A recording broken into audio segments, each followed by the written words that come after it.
Welcome to Franchise Empires, where aspiring entrepreneurs learn exactly what it takes to become a successful franchise owner, from one location to 10 and beyond. I'm the Wolf of Franchises. Hey everyone, it's the Wolf. Today on the show we have Brian Scudamore. Brian is a legend and is known as the King of Junk. He's the founder of 1-800-GOT-JUNK, which has now evolved into O2E Brands, a holding company that, in addition to 1-800-GOT-JUNK, owns Wow One Day Painting and Shack Shine. They do north of $600 million in revenue globally and are on pace to hit $1 billion in the next 5 to 10 years. Brian's a wealth of knowledge and had an amazing journey where he dropped out of college to start this business. I think you're going to love our conversation. The Wolf of Franchises is the CEO of Wolfpack Franchising, as well as a creator at Workweek Media. All opinions expressed by the Wolf and podcast guests are solely their own opinions and do not reflect the opinion of Wolfpack Franchising or Workweek. This podcast is for informational purposes only and should not be relied upon as a basis for investment decisions. The Wolf, Workweek, and Wolfpack Franchising may maintain positions in the franchises discussed on this podcast. You obviously have a ton of experience. I'd love to dive into like 1-800-GOT-JUNK and then more broadly O2E Brands. But I know 1-800 didn't get got started back in the late 80s. So yeah. Can you kind of just explain how that began and how you got into that world? Of course. Yeah, well, I was in a McDonald's drive-thru of all places. I was looking for a way to pay for college. All my friends were on their way to college. I didn't actually graduate from high school. I was a course short, so I had to talk my way in, and my parents weren't going to give me any money for college. So I'm in this McDonald's drive-through. I see a beat-up old pickup in front of me with plywood sides. It's filled with junk, and I'm like, that's my ticket. My ticket to pay for school, not a ticket to go build a business that was going to become 1-800-GOT-JUNK as it is today, but it was really just to pay for my tuition. And so it did that very quickly. And ironically, I was learning way more about business, running a business, than I was studying in school. So I made a tough decision to drop out. My dad's a liver transplant surgeon. He's done more schooling than most people could ever imagine. And I said, Dad, I'm leaving school. I got a year left. No more college. I'm going to learn on the streets and I'm going to figure out this business and grow it. And he thought it was a terrible idea, but he's certainly on side today. Yeah, no, I love that. All right, well, for people who are listening to this and maybe don't know, can you just give like a brief explanation of what 1-800-GOT-JUNK is? Yeah, so the first baby of brands, of our O2E Brands umbrella, it's been 34 years and it's hauling junk. The model has not changed a ton over the years. It's taking junk from someone's home or their business and hauling it off to be recycled, disposed of as a last resort. But somebody renovates, they spring clean, they got a garage filled with junk, whatever it might be, we haul it away and dispose of it for them. Beautiful. Okay, yeah. So just doing the dirty work effectively and taking care of people's stuff. Yeah, dirty work that no one really enjoys. Exactly. And a lot of people don't have trucks. And we've got 2,500 trucks across North America. And it's one of those things where we've expanded throughout Canada, the United States, Australia, and it went so well over a couple of decades that we expanded into a couple of other businesses, which I'm sure we'll talk about as well. Yeah, definitely. Well, right off the bat, though, and this is a common thing, when people are talking about business theory, it's that, a business like this, I doubt there's anything like super proprietary, right? From like a product or technology perspective, but you've clearly grown the brand to be very successful. So there's got to be something you're doing different and doing right that others aren't. And like, if there's a moat, people love using that word. Do you guys have a moat that separates you? I think what it is it's our execution on finding the right people. So my hat I'm wearing today says it's all about people, which to me, it's about finding the right people and treating them right.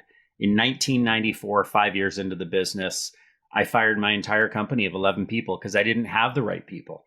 And I said to them, guys, I'm sorry, but I've let you down. I didn't give you the love and support you needed, the guidance. I didn't believe in you. You didn't believe in me. And I'm going to start again. And I learned that valuable lesson It's all about people. And so what we do differently than other brands, not just in junk removal, we're really, really careful. We take our time finding the right people as both franchise owners and as people that are working out in the trucks across any of our O2E brands. And so we've got a simple belief, and this has really proven out to be true over the years in terms of our strategic secret sauce. Take care of the people, and they will take care of the customer. If you take care of the customer will then take care of the growth of your profits, your opportunity, your reputation. And so too many businesses, I think, get it wrong. They put everything in place for the customer or for profits, and they don't really think of their people. How do you take care of your people so that they're showing up with a smile each and every day when they're running the business and executing? That's something I think we've really gotten right. Yeah, no, that's fascinating. And I hear what you're saying on the downstream effect of that. If you get it right with your people, it definitely can create like a positive feedback loop. Yeah, and many franchisors, they'll take someone. If you've got the money, if you've got a bit of experience, we only take people if they have the attitude. If they have the attitude and the wherewithal to live up to our values of passion, integrity, professionalism, and empathy, are they going to execute in the same exceptional way that we believe in? Our parent company, O2E, stands for Ordinary to Exceptional. We're taking ordinary businesses like junk removal with 1-800-GOT-JUNK. We make it exceptional through customer experience. And you can't deliver an exceptional experience without people that really understand what it takes to deliver that experience. It's just junk removal. Does anyone care? Yeah, they do. They care about the brand. They care that they're having people in their house or their garage that they trust, that are clean cut, that are professional, that show up on time, that show up in clean, shiny trucks where you think, do I care that the truck is clean and shiny? Well, you never get a second chance to make a first impression. Those little things turn out to be big things that really matter. Completely agree. I love the attention to detail. And I mean, it sounds like you basically started over in 1994 if you fired your whole company. I mean, what was that like? Did it take a few years to recover from that? I mean, what was that experience like? It sounds pretty tough. Yeah, it was a painful time in my life. You know, you can imagine you go from 5 trucks, $500,000 in revenue, you wipe out everybody and start again. It was a big leadership reset for me to go, why did I fail?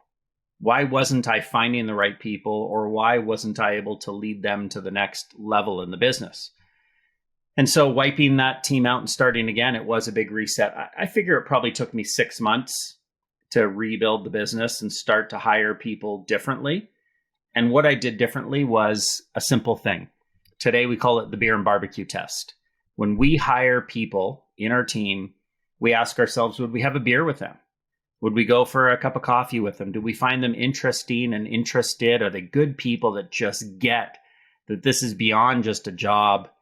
This is something that we want to grow and build to be a really special business. We happen to be a $600 million business with 1-800-GOT-JUNK. It won't be long before we get to $1 billion.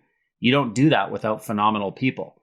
So starting again, while it was a massive failure of mine, it helped me realize, what does it take to find the right people? Beer test, and then the barbecue test is, how would they fit in within the whole company? Does our company have just a good vibe that they add to? Do they add a level of skill, unique character traits? Do they make things better? And I think all too often companies, and I've done it before as well, is you hire based on skill. We don't do it that way anymore. We hire on attitude, train on skill. And the jobs that require high-level skills, like our CFO, we make sure that they've got the skill plus the attitude to go along with it. Sure. No, I love the beer and barbecue test, and I'd love to know maybe more about how do you filter for that. And I want to run something by you. So, this will be my 3rd podcast season that this episode goes on. In season 1, I had his name is Jamie Weeks. He owns 140 Orange Theories and a bunch of other franchises. But so big organization, not as big as 1-800-GOT-JUNK, but his 3 interview questions that he starts off for any hire, because he's very big on people and culture as well. It's what was the first concert you ever went to? What was your first car? And if you could only watch one movie for the rest of your life, what would it be? And he think that's like his starting point to just get a sense of who the person is. So do you guys do anything similar to that? Yeah, I mean, I think Jamie sounds like a smart guy for sure. I think what he's doing there is he's asking a question that it's less about the answer, I'm guessing, and more about, does it start a general connection? Because if you tell me about the first concert you go to, and then I'm like, whoa, I went to that concert too, or I love that band, or I hate that band, whatever it is, you get a little discussion, a little banter going. You connect with somebody more in a way that you would over a beer, because that's a total beer question. You exactly. know somebody versus saying, tell me about a time that you had an employee that you didn't get along with. It's just not reality in an interview. People know how to answer interview questions, but you can't fake those questions that are around what you're interested in, what you find interesting. And if you find a common connection with someone and go, yeah, I don't care what movie they really like. I care that they really love movies. I care that they're really excited when they go to concerts. And so when one of our values is passion, we want to see somebody show up every single day at O2E Brands with passion. And it starts with knowing that they're passionate people that are interested in things. And so, again, back to Jamie's questions, I think those are great ones. And it's a great way to start a connection. Yeah, no, I agree. I thought it was pretty funny. And you're probably the most people focused person that I've had on, I think, since him. So a lot of similarities there. But going back to 1-800, so it's obviously massive today. You said 600 million in revenue globally. I know O2E has two other brands. I've learned that at a certain point, every founder has to kind of make a decision when their business does become really successful, which is, do I sell? Because inevitably acquisition offers come in. Do I hold it and grow it? And clearly you've chosen more of the latter and even expanding beyond into other brands. So I guess at what point did you make that decision that I'm not going to sell this franchise and, reap whatever financial rewards that would have given you? Yeah. I don't know when I actually made the decision, but I think of what drives me is watching things grow. I love watching people grow. I love watching someone who starts in our call center who ends up becoming an owner of one of our franchises, and he's worked his way up. I just love seeing everything grow. It isn't about watching the profits grow as much as it is the people side of the business, the brand, the reputation. I love the fact that I go to visit different cities all the time, and I'm like, hey, there's a 1-800-GOT-JUNK truck. Oh, there's a Shack Shine van. Yeah. And so selling off what has become a bit of a baby of mine to another company, a private equity player who comes in and goes, oh, we can make this even bigger. I want to make it bigger. I want us to make our people bigger. I don't want to give control to someone else because I'm not motivated by the money side. Yes, the money side's important. No one becomes a franchise owner in our business without wanting to make money and make a good living, but there's more to it than that. So I think it's just always been a philosophy. I remember with 1-800-GOT-JUNK years and years ago, the early 2000s, I was taken out on a boat to a fancy fishing resort, and Waste Management, biggest, garbage hauler in the world, wanted to buy the business. And two of their executives, Wayne Huizenga, right? Wayne Huizenga was Republic. Oh, okay. He actually started Waste Management, sold it off, ended up going into Republic. But Waste Management, big consolidation effort that Wayne actually led, you're right, is they wanted to get into the junk removal business. We were probably, eating out of their pockets a little bit. And they said, hey, we can help you. We can grow it bigger than you can. And they said, we'd love to buy you. We're talking $75 to $100 million. And we were small then. And that was a lot of money. And I said to them, you could offer me $1 billion. And that wouldn't get my interest because I'm just having too much fun with building an industry in a space that nobody's done.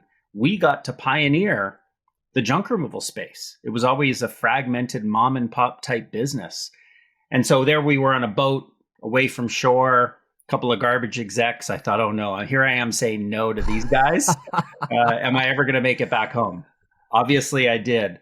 But I I'm too passionate about it. And that's why we got into other brands. We got into Wow One Day Painting, which is taking the painting industry, similar to where junk was, fragmented, mom and pop. We come in with a set of systems and processes that can help people scale their own business quite quickly. And we're painting people's homes in a day. The painting business has existed forever, but we're doing it differently. Why have the disruption of having someone come into your home for a week or 2 weeks to paint the whole house and go room to room to room? Why not get the whole thing done while you're out enjoying a day at the beach? And so it's been an incredible business for us, and that's got bigger potential even than 1-800-GOT-JUNK, because the painting world is just a much bigger space. So it's fun when you get to kind of repeat your success and go into another related yet different home service industry. No, yeah, I love that. And how do you think about, right? I guess you had a win. You had a big win with 1-800-GOT-JUNK. You clearly never wanted to sell it, probably never will. But when you're evaluating the landscape of potential right next industries to go into, I heard you, painting's fragmented, a lot of opportunity. But, like, why not, I don't know, lawn mowing or power washing or a lot of home improvement, home services types industries that might have some of those characteristics as well. Yeah. Well, funny you should say power washing, because that was our third brand, Shack Shine. Okay. So Shack Shine is windows, gutters, power washing, and Christmas lights. So we've basically taken a home and we've said Shack Shine will have that home love Shack Shine. Your home will love you because you've taken care of everything that makes it twinkle, sparkle, and glow. And so it's another fragmented space that needed some brand love. It needed professionalization. It was a fragmented space. Lawn care, I think lawn care is a tricky one. We've certainly looked at it. Someone will be able to do it, I'm sure. We haven't entered into that space because there's been a level of people expect a college kid to come by and cut their lawn for $20. Like there hasn't been enough money in it to turn it into a professionalized workforce with uniforms, with all these things that cost money. Yeah. People don't seem to care about in the same way as just, I've got a guy, I've got a gal. They'll come by and do my lawn every couple of weeks. And sometimes they don't show, but no big deal. So it isn't an industry we've gone after yet, but I think it's looking at the size of the industry is always important. As I mentioned, Wow One Day Painting should be one day bigger than 1-800-GOT-JUNK, which is exciting because it's the second baby in the family and it'll one day be bigger. Same with Shack Shine. As a customer, I spend more money on Shack Shine than I do on the other two services combined because I need my lights done every year, my gutters done once or twice, my windows done once or twice, my deck power washed. There's a whole suite of services which has made Shack Shine incredibly attractive for us. And I'm curious to learn more about like the ecosystem of brands, right? So you have 1-800-GOT-JUNK, which is the first one and the most developed at the moment as far as like franchisees operating across the country. If I was to buy a Shack Shine franchise or a One Day Painting franchise, is there any ways that those brands are being leveraged where maybe the 1-800-GOT-JUNK franchisee in my market is somehow also, because I'm thinking of this from like a customer acquisition perspective, can they somehow refer the business to me if they're taking junk out of a home and say, hey, by the way, if you need your house painted in a few days, we also have this other option? Yeah, there's a lot of organic overlap. There's a lot of franchise partners you can take. The Chicago franchise for 1-800-GOT-JUNK, will they refer out to Wow One Day and Shack Shine? It's all about building relationships with your neighboring franchise owners. I'd say the biggest impact for us is if we find the right people in every market and they work incredibly hard and they build up their marketing and so on. When we find exceptional people in every market across the brands, it just works like magic. Every owner wants to refer another service to another franchise owner in the family. One thing we don't do, though, and we've made this mistake before and we've certainly learned, is we don't take someone and go, hey, start a 1-800-GOT-JUNK franchise, then go start a Wow One Day, then go start a Shack Shine. It requires different employees. It's different training. And what we found before is if we try and combine the two together, people will trade employees back and forth. It's confusing. It just doesn't work. And we believe stay focused. Do one thing incredibly, incredibly well. We'd much rather see someone own 3 of the same franchise brand than one of each. So you take Paul Guy, our Toronto franchise partner, our first franchise in the family, and Paul owns $100 million worth of revenue with us across 1-800-GOT-JUNK because he started in Australia. He's acquired franchises in New York State, in Charlotte, all over the place. And so what he said is, I'm the king of execution on 1-800-GOT-JUNK, on the recipe, on the formula. I'm going to then get out there and execute with excellence in the same brand. That's smart. That works, and we'll do that all day long with the right franchise owners. So I hear you on kind of cross-pollinating between brands at the franchisee level. I could see why that's that doesn't necessarily work. Did you say $100 million though for that 1-800-GOT-JUNK owner? Yeah. So Paul Guy, $100 million in revenue. He's got franchises where he continues to swallow up franchises that might be underperforming, or someone wants out of the business because they've done it for 15 years and it's time for a change. And he's got his team have an incredible track record of going into a market and taking something like Nashville, which was an underperformer, and then within the first year doubling it. So you end up understanding what it takes to run and operate a great 1-800-GOT-JUNK franchise. You find one that might not be doing as well, or someone that wants to exit. Great opportunity to grow that.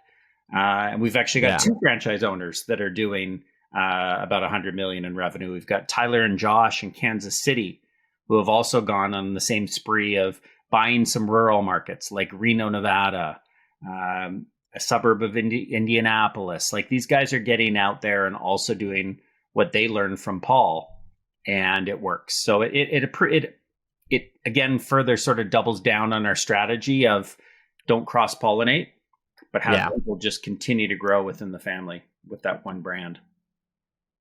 It's amazing. And, like back to my Jamie Weeks comparison earlier, he owns, like I said, 140 plus Orange Theories. And I see that a lot from all the different franchisees I talk to, that it's not very common, but if I meet a massive franchisee, 99 out of 100 times, it's a brick and mortar brand that is achieving that kind of revenue scale.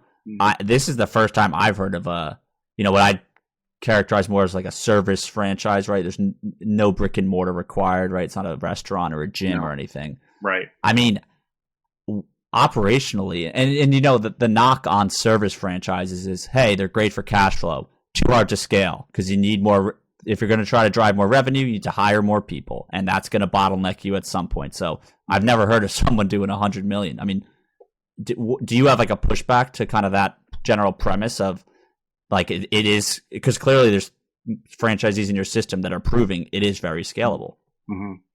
I think any franchise, any service-based franchise, whether it's a home service or a restaurant quick service, those things are all scalable, but it's not easy to scale. You have to have the right franchisor partner.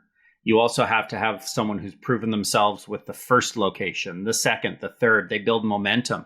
The way I look at it is, I remember years ago, I was in something called the Young Presidents Organization, YPO. And I was about 26 years old, and there were all these billion-dollar organizations a part of YPO. And I used to ask all these billion-dollar entrepreneurs and presidents, what's the hardest stage of growth? And people would say the same thing to me without exception. $1 million revenue based business is much, much harder than $1 billion business, which blew my mind. $1 million is the hardest, and then it gets a little bit easier at 10 million, and a little bit easier at 100, and then a lot easier at $1 billion, because you have systems, you have processes, the predictability of your business model. At $1 million in revenue, you're trying to figure out, like, who is my ideal truck team member? How do I get to profitability? What is my pricing like? How do I train people? There's things you figure out that you need to learn and master. Once you've figured those out, at each level you can scale. So I would say the same thing in our business. Someone who's running one franchise, it's the hardest part of entering into the O2E Brands family. When you start to get to 2, 3, 4, you can build some momentum, and it does get easier because you have a team of people in place, and you get to focus as the entrepreneur on doing what you do best and what you love most. Gotcha. Now, yeah, I mean, I guess kind of sounds like you got to get to a point where you can remove yourself from working in the business, right? And then eventually you're more working on it and able to focus on those growth levers. Yeah, and Patrick, you've probably heard of the E-Myth Revisited, Michael Gerber's book. Michael's a friend, and he's been into our business. And I remember him coming in. He goes, "Man, Brian, nobody's E-Mythed their business like you guys have." And all we did was made the process of scaling from one franchise to something bigger easy. If we look at one franchise, so someone gets into 1-800-GOT-JUNK and they start with a couple of trucks, you've got to scale and grow to 3 trucks, 4, 5, 20. I just saw a franchise the other day we were in Washington, D.C. that had 20 trucks. So scalability is something important in a business. It's not easy. You need to learn it, and then you need to master it. And the faster and the bigger you can scale, the more exciting I think it gets. 100%. Yeah. I love it. That's super cool to hear just of the successes you've had in your system. So when you look at O2E, what are your plans longer term? Do you, and maybe you want to keep it confidential, which I totally understand, but just you're kind of starting to dominate the home at this point between junk removal, painting, and then what ShackShine's doing, which is like all the exterior type stuff. Do you have a longer term vision for other industries that you're really interested in, or just O2E as a whole, and what else? Is there any other expansion plans there? Yeah, we always look, and we've got to be ready for the 4th brand, and I don't think we are today, but it's finding what is that next ordinary business that has exceptional potential, that can be scaled, it is fragmented, that we could put the right people in our processes in place to scale and grow it quickly. Would love for us to have more brands, because that means more people making money, building lives, changing people's lives with their employees, and providing opportunity. So I love what I do so much that there's no price tag that would take me out of doing this. And we believe in building something much bigger and better together. If I look at Eric Church, who's our president, who's been around 11 amazing years and hopefully at least 11 more, I mean, we have fun together. And we take very seriously the opportunity to help change lives. And it's important work. And so as long as it continues to be important and valuable, impactful, as long as we're having fun, we're in this business. And when you started, One Day Painting and ShackShine, were those originally acquisitions, or did you guys start the brands from scratch yourselves? Yeah, so we bought One Day Painting was a company where I was looking to get my home painted and wasn't looking to buy the business by any means, was just looking to get my house painted. And I had 3 estimates, and the first 2 people showed up, cigarettes hanging out of their mouth. They showed up late. They were what I expected in that industry, frankly. The 3rd person shows up, Jim, and Jim goes, "Listen, same prices, same quality. I've done this for 22 years. But my kicker is I get your house painted in a day." I didn't even think that was possible. And he said it's possible, and he did it. And I came home, moldings, trim, floor to ceiling, the entire house. Not a room was missed. Everything was immaculate.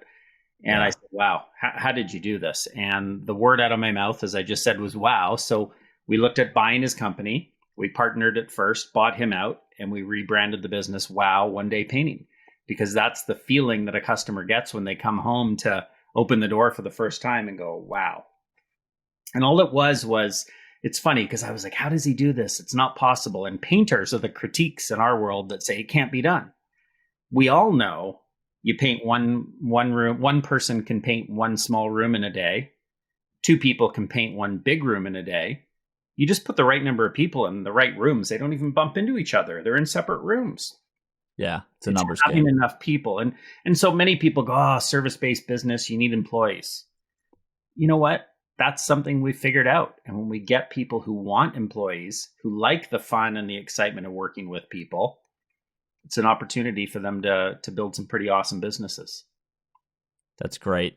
And I know we got to wrap up here in a sec. So I want to ask, just strategically as you look at O2E brands, was there ever a point where you thought, should I be a house of brands, which you are, right? You have 3 separate brands versus maybe somehow, and I don't know how you would have done it, given that the first one is 1-800-GOT-JUNK. That's kind of tough to say, oh, we also do painting as 1-800-GOT-JUNK. Right. But, was there ever that conversation to unify them all? Yeah, lots of conversations around it. And I think where we landed was focus is important. When you build a brand, it's figuring out what you stand for and what you don't stand for, and not trying to be all things to all people. So it wasn't like we wanted this one brand that would do anything in the home. There's very few companies that have ever really done that. I mean, Amazon, great. Amazon started with books. They were known for being books. And now you can just get anything on Amazon. You can get your toilet paper, you can get your oat milk, whatever. It's changed. And they figured out a way to do that. That wasn't our intention. Our intention was to build exceptional businesses, one industry at a time, really own it and be the dominant market leader. And so as we talked about, we'll find the 4th business at some point. Don't know what it is yet. We'll find the 5th. But to us, it's about finding the right people to lead those businesses. Because here I am talking to you about focus. We're in 3 businesses. We are focused on 3 businesses.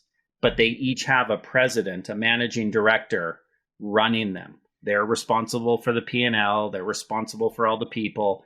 It's sort of the Warren Buffett strategy where you can have Berkshire Hathaway own a whole bunch of different spaces, but you have a president that you've entrusted and empowered to really build that company and brand. Fantastic. Now, I mean, look, clearly you're doing it right. I mean, all the brands have grown and seem to have fantastic track records. So, congrats on all the success. And thanks so much for coming on. Is there anywhere online where if people want to, they can follow along, or that, you'd have a resource for them to check out? Yeah, I think if you put Brian Scudamore into Google, you'll find what you're looking for. But we've written a couple of books, BYOB, Build Your Own Business, Be Your Own Boss, which is a great evaluation of the 2 different options of starting from scratch or starting with a franchise. Social media, you can go to brianscudamore.com and find most of what you're looking for as well. But we love finding great people and help putting them into awesome opportunities. And the more we can do that, the better for everyone. Amazing. And we'll plug some of those resources in the show notes, folks. But thanks a lot for coming on, Brian. Thanks for listening to Franchise Empires. We're coming to you soon with actionable insights to take the next step on your franchise journey. So make sure to subscribe on Apple, Spotify, Google, or wherever you listen.